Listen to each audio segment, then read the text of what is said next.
Like many organizations, the NAACP is restructuring its national convention. Instead of the original plan for an in-person gathering in Boston, there's a more virtual event spread out over space and time. The National Convention Week's currently underway, and a series of virtual events with a Boston focus begins on Friday. To tell us what's planned is the president of the Boston chapter, Tanisha Sullivan. Thank you very much for being with us, Tanisha. Thank you for having me, Chris. I want to start, even before we get into the logistics of doing things differently during a pandemic, is how much that has shifted the focus of this year's convention. What would you point to? I think, certainly we have to acknowledge the moment we're living in. We are in the middle of, well, hopefully the middle of, if not near the end of a public health crisis that is impacting communities across the country, most significantly impacted from a health standpoint are communities of color. And of course, as we know, that public health crisis has brought on an economic crisis that too is significantly impacting communities of color and working class families across the country, certainly here in the city of Boston in particular. And then, as we know, you couple that with what has become a heightened awareness about the racial injustice that continues to be pervasive within our criminal justice system. And, what becomes even more apparent is that the work of the NAACP has never been more relevant. And so to that point, we have really doubled down on our efforts with respect to helping to bring about policy reform and legislative reform. That's the core of the work of the NAACP. And so while there was not a physical convention here in the city of Boston, the issues that a national convention would have brought to our city are smack dab really on our doorstep. And the branch is right there in the middle of them. We have been involved throughout the summer in convening community as it relates to policing reform. We've been actively involved in both the city and state level with respect to health inequities and the health disparities that have been amplified by this crisis, and also working very aggressively on policing reform, again, both at the city and state levels. And so our work, again, continues. We had a few bright spots in there, though, Chris, and I think that's critically important. One of the things that has been amplified, I think unexpectedly perhaps, is the importance of, celebrating the good things. And so we also were very intentional about trying to hold on to those aspects of the convention that where we could. And so we did, we had during the summer months, we had a very active AXO program. So we had our young people participate virtually in the national AXO competition with a national third place winner out of Boston, which is fantastic. We also engaged in service for and with our community and held a historic drive-in concert at Carson Beach this summer to really kick off the virtual convention events. And as you mentioned, this week, we will start to wind down the virtual national convention with a series of these roundtables. And those start on Friday at noon, and folks can visit our website, naacpboston.com, in order to register for these roundtables. They'll run Friday, Saturday, and Sunday. And they're really designed to be action-oriented and action-inspired.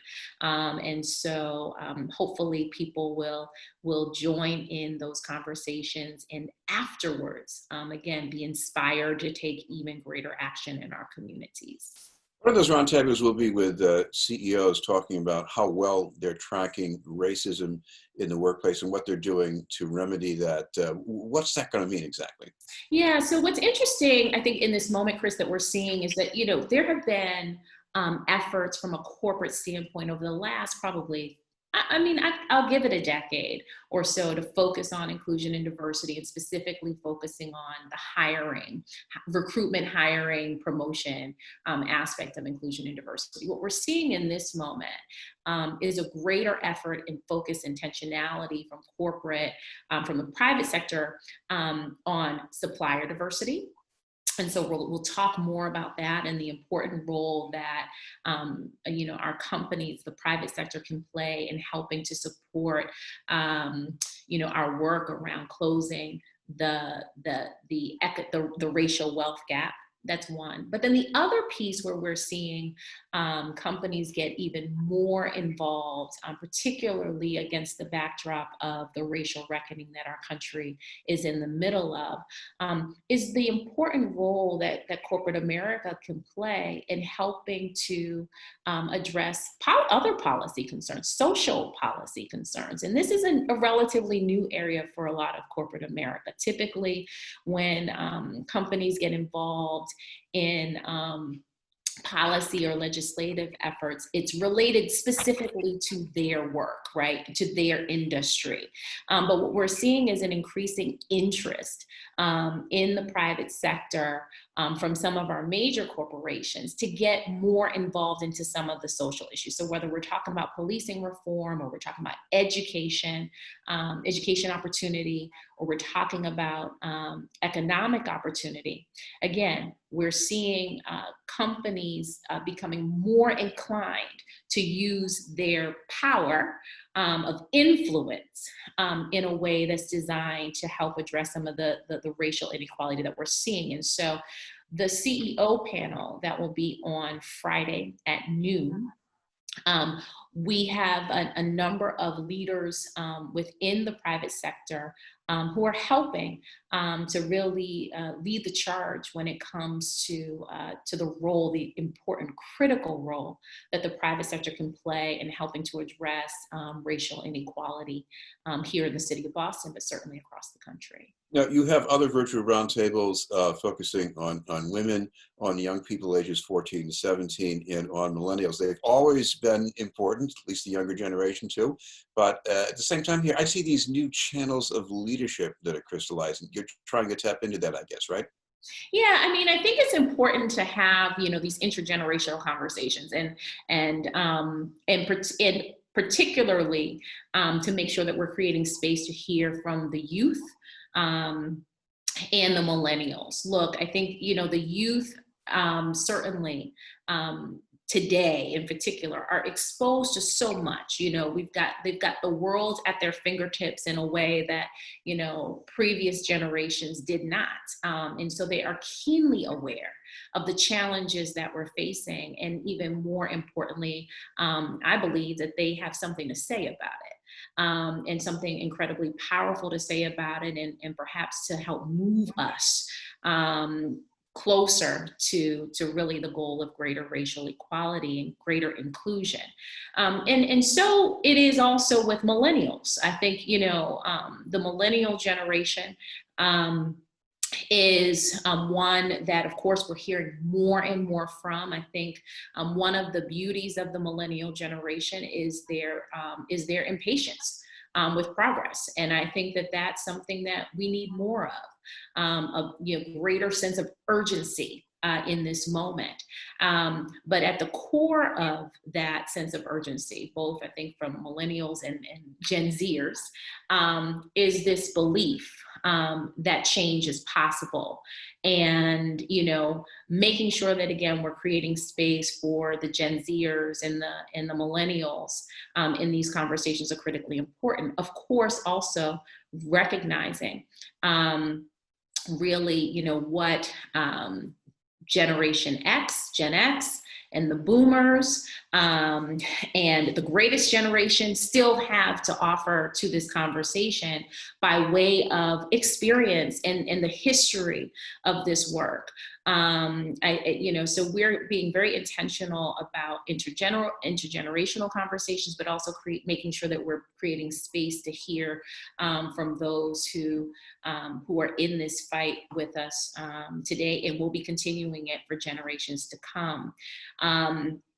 So we're, again, looking forward to that. So on Saturday, we will engage in conversation with the millennials and with Gen Z, and I'm looking forward to those conversations. Again, I think in this moment, it is important that when we talk about inclusion, and when we talk about creating movements, and when we talk about making change for all of us, that these dialogues are inclusive, and that we're not just inviting young people to the table, but that we're listening, that we're hearing, and oh, by the way, perhaps maybe taking some direction from younger folks as well. And I know that the conversations always turn to we're going to have everybody at the table, but all too often folks get to the table and they're not heard. And so we're trying to be intentional about that. Right. But and I know you have a roundtable on Sunday for the faith sector as well here. I don't have much time, but I guess if people want to plug into this, what should they do and where can they find the way in?